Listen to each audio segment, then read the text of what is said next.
So welcome back, and wherever you are in the world, and whenever you are in the world, you're in the Gunners Club here with us. Welcome. G'day. I'm very excited about tonight. We've got something very special for you. Absinthe. The thing that made Van Gogh mad. The thing that made him cut off his ear. We're talking about the muse that was responsible, some say, for people going crazy and murdering their families, occultish books, all sorts of pandemonium. But what we're going to try to practice today is the gentle, noble art of absinthe. I'm totally at a loss here. I've got no idea. Give me a VB and I'm right, but this, give it to me. Okay, so what's quietly going on in the background here is you can see that we've got an absinthe fountain, and it's done in the decorative period of what they call the Belle Epoque, that beautiful period where people were affluent. We were just before the First World War, and people would basically go into a retreat, rich people of their own fantasy, and they'd immerse themselves in art and a gentle world.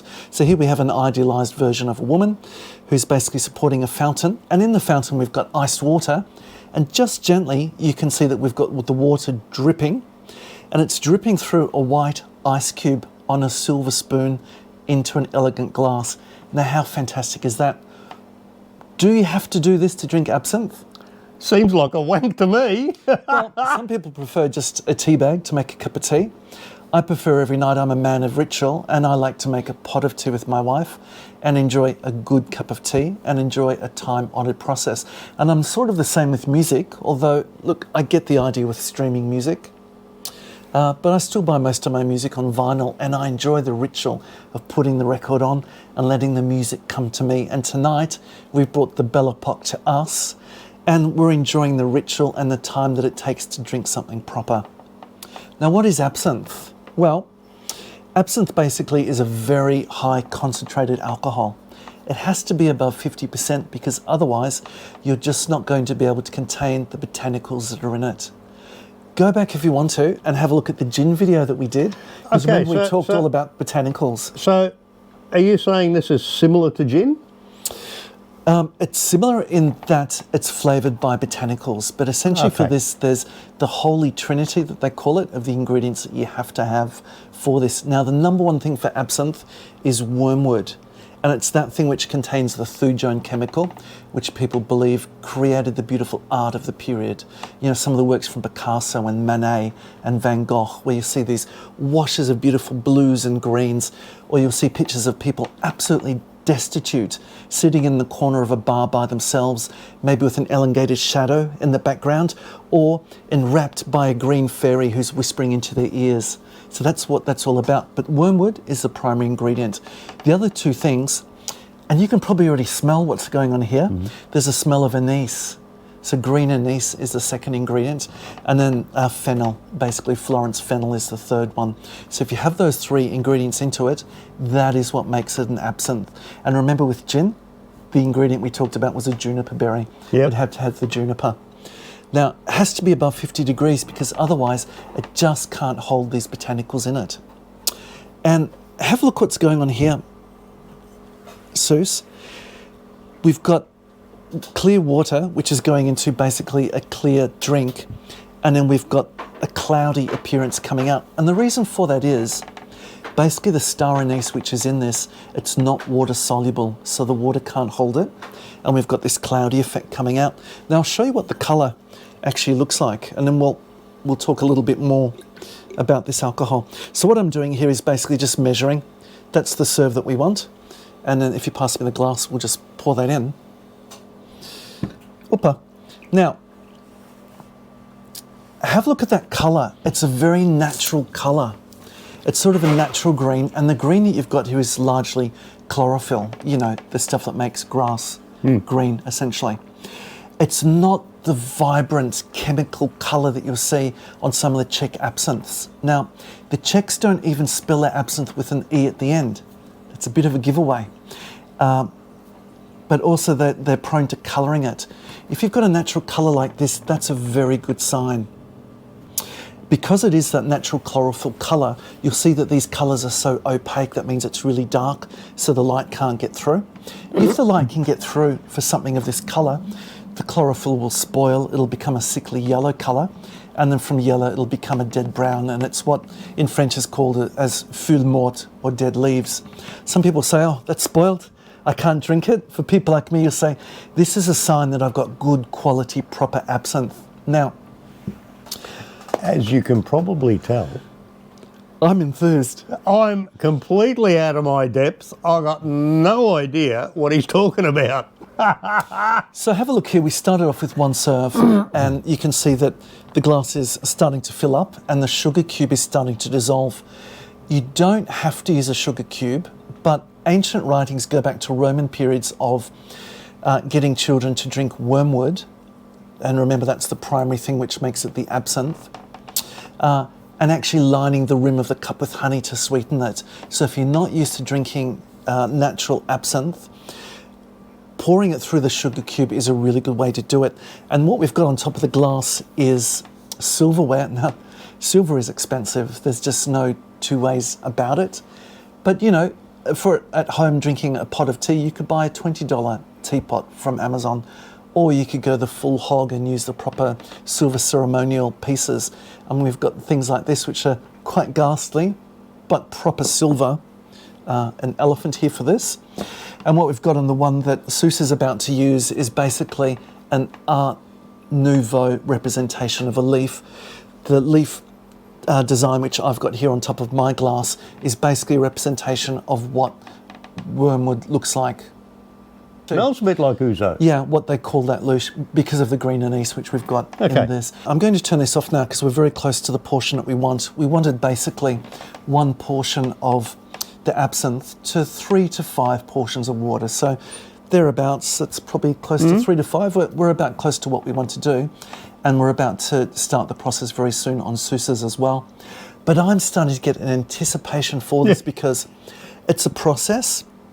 I've been actually watching the water drip through. Some might say Chinese water torture. But the smell is really starting to come through. And in Paris, in the period where this was very popular, they talked about the green hour. And the green hour is basically from 5 o'clock onwards, where people would leave their work and they'd go to the bars and they'd be presented with the basic equipment that they need. The fountains didn't come to a little bit later, but they did have a carafe of iced water. That's like the pubs here in Melbourne in the 60s. Exactly right, what we call the 6 o'clock swill. It's exactly the same thing. But here we've got this beautiful smell of anise which is coming out, and I'm actually my mouth is starting to water with anticipation for this. Let's start the process for yourself, sir. Do you want to put the spoon on top? I don't know what I'm letting myself in for here. Okay. I'm going to slowly regulate this, so we'll just see how we go for a start. The idea is basically to have a drop to 2 drops every second. And it always starts just a little bit quick. And then we can regulate it. So that's about what we want. Beautiful. I like absinthe. I like it for a number of reasons. I like it for the history. I also like it for the fact that the botanicals are unique to the region from which it's from. And with these particular bottles here, we've got some from France and we've got some from Germany and some from Switzerland. And what they've tried to do is to recreate exactly what absinthe was like before it was banned in Europe, in large parts of Europe. Around, let's say, 1910 is a good benchmark because it was by a different couple of years either way for other countries like Switzerland, Hungary, Austria. Banned. Okay, so I take it it's not banned now. In some countries it never was banned. For example, it just didn't take off in the United Kingdom. But in some countries, like those which I just listed a second ago, certainly was banned. There was really a kickback. People thought that this was around the time that the idea of race identity started to come in, and the French thought that this would destroy the nobility of their people. Their population was slightly lower than that of Germany, and they were worried that this was making them impotent, that it was also destroying their good moral fibre and their character. And they actually started they were right. well, this is the extent they actually went to, Seuss. They tried to say there is a difference between alcoholism and this thing that they call absinthism, as in being addicted to absinthe as opposed to alcohol. So what made people crazy? Was it the fact that they were drinking large amounts of alcohol, or I argue it was the fact that they were doing all sorts of nasty things. Now, something like this, if you read the back, it's a beautiful story in French about, they've done an analysis of the samples, and this is as close to the recreation of what was drank pre-ban as they could possibly make. But you'll see that they also go to pains to say that they don't introduce artificial oils into it. They don't put artificial colours into it. This is all natural, and as well as that, it's an eau de vie, which means water of life, but essentially it means that the alcohol is produced from grape juice. And then also the colouring. You know the colour that a church spire can turn? It starts off with a beautiful copper, and then eventually it becomes that green colour over time. Yeah. So imagine if they're using copper salts to give you the colour that you want to show that it's a proper absinthe. That's essentially they were doing, and I argue it was that. This is just a drinking at a bar session that we're having in, not a medical thing. I'd like to see you find a bar where you can drink like this. There's not many about. So, but arguably people said thujone is the thing. There is such thing as thujone. So, for the American market, they've done something quite special. To try and get it back into America, they did basically Pepsi Light. They said, well, let's make an absinthe with very, very low amounts of thujone in it. And that's essentially what lucid is. So lucid, clear thinking, I guess, is what they're trying to say. Although they've given it menacing cat's eyes. According to my brother, who is a really big fan of absinthe, that's not his favourite tipple. He really likes to go for the authentic. And what we're trying right now is something which is as close to authentic as you can get. Just by the way, that noise you're hearing in the background, that's the ice maker interrupting. Did you know that absinthe doesn't have to be green? Or make the heart grow fonder? I'm going to give you that, actually. That's quite good. No. I think we're close to enough in terms of talking about it. I really want you to try it. In fact, I'll let you use this one, and then I've got something special to show you and to talk about after. And you might have noticed we've changed the look. Well, not the look, just the aspect. We thought you might be getting tired of looking at the other wall, so I thought we'll get you to look at this wall for a bit. Yeah, and our party trick will be we'll swap sides. Alrighty. So I want you to put your nose to it and tell me what you're getting. And we'll move that from you. Ouzo-ish smell. Mm-hmm. Very cloudy. It's not bad. I actually like the smell.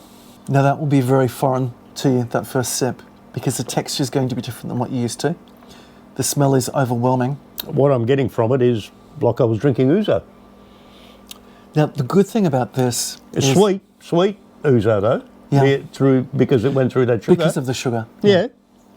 It's not unpleasant at all. I don't know whether I'd be going through all this just to grab a drink. Well, let me tell you, after the second and the third particularly, you will be feeling no pain in your brain and feeling very, very good. The missus says I'm like that naturally. Salut. It washes the whole palate, but it's still subtle enough. It's not like a creme de menthe or something like that. No. It's a sweet ouzo, is what it. But you're right about that chalkiness slightly, but not to any degree that makes it disagreeable. Hello, he's about to have a happy ending. I love having this, and part of the ritual of drinking this would be as well the introduction of pastries and cakes as well. And quite often when I shared this ritual, which essentially this is as close to a ritual as a ritual can possibly be. It's a theatre, really. I'm a complete novice to this. I'm willing to try anything once, twice if I like it. I guarantee by the third, you will be a convert. Now, you know how I talked about the bottles, how they talk about analysing the samples of the pre-ban absinthe to recreate it? And this is a very faithful reproduction that we've got here. I just happen to actually have here some pre-ban absinthe. Yes, I do. So this is from around the period of 1910, the period where absinthe was produced and actually banned. Very expensive. Here it is. This is the real thing. This is the banned absinthe. So this is the banned stuff, or Yes. what was banned at the time? This was manufactured around 1910. This very liquid here in this flask. How do you know it hasn't gone off? It'll still be good. Hey, it could be like that beer you left out in the garage. Don't disturb me now. I'm sailing. I've tried it. You've tried it, but you haven't tried it till you've had the third. Yeah. And Yeah. I'll let you know how that goes. I can still see that he's got 2 ears attached to his head at the moment. I'm not likely to be a painter either. That's not unpleasant at all. I could probably get used to that if they had that in a bottle. Yeah. Going through this to get that, I appreciate everything that it takes to get there. I don't think I could be bothered. Yeah, I mean, you're a man who wears a digital watch though, aren't you? Yes. Tell me, are artificial diamonds the same as natural diamonds? You can now get natural diamonds artificially. I might need the second and third to ponder that. Nothing to ponder, they're doing that now. High pressure. They're making genuine diamonds that nobody can tell the difference of, not even your jeweller. That's scary, but that's scary good. So do you, if you have a high concentrate alcohol spirit, do you often add water or something to it? How do you usually drink your scotch? You usually water it? No. If anything, I'll put a couple of ice cubes. Yeah. But no, other than that, straight. I generally don't add water. I know people say, you add a drop of water or, brings the flavours out, whatever. Well, I either like it or I don't like it. But the only thing I ever add is maybe 1 or 2 ice cubes. Okay. Here's a question for you. Can you guess the other alcohol, quite well known, you'd have it in your bar, which contains wormwood? Oh, you've thrown me now. I have. It's not ouzo, is it? It's vermouth. I'll be buggered. Okay, I've got vermouth. I've got 3. The real ones. You've got vermouth, and I'm hoping after this I won't have any worms, because that's something which is supposed to be very good for. I'd buy that. I'd drink that. That's very pleasant. I couldn't possibly see myself going through this to get to there to drink that. If they were to bottle that as is, I'd say, hey, that's not bad. I'd stick that in my bar. An easier way is simply just have a carafe of water and to do that. And the sugar's not something that's necessary. It's something which is generally used for the first time that you try it. Make it a bit sweeter, make it a bit more palatable, and something you're more used to, because we're all used to so much sugar in this day and age. And it's not something which is unnatural to do. Now, another way of doing this, if you want a fiery, spectacular presentation, is we get the sugar cube, we cover it in absinthe, and then you can set it on the spoon, set fire to it, watch it burn, and then tip it into the glass with the absinthe and the water in it. And if it doesn't douse itself, you just add a little bit more water to it, and effectively you'll do that. Stay away from the Czech produce that's got the garish colours and doesn't have the letter E. You'll thank me for that later. I'm already starting to feel good. Yeah. I'm normally like that after 3 scotches. Oh, it just has that feeling of doing something good for you. The Germans have a word, wohltuend, and that's exactly what this is. It does well for you. It takes away the pain. I've just got to wait for the inspiration and for my muse to come. I hope you guys like this. This is a bit out there and special. Thank you for that, You're because I have absolutely no idea. So, very inspiring. And if they like what we do, Like, subscribe, let us know what you think underneath. yeah, makes a big difference. It does. You have a good one, guys.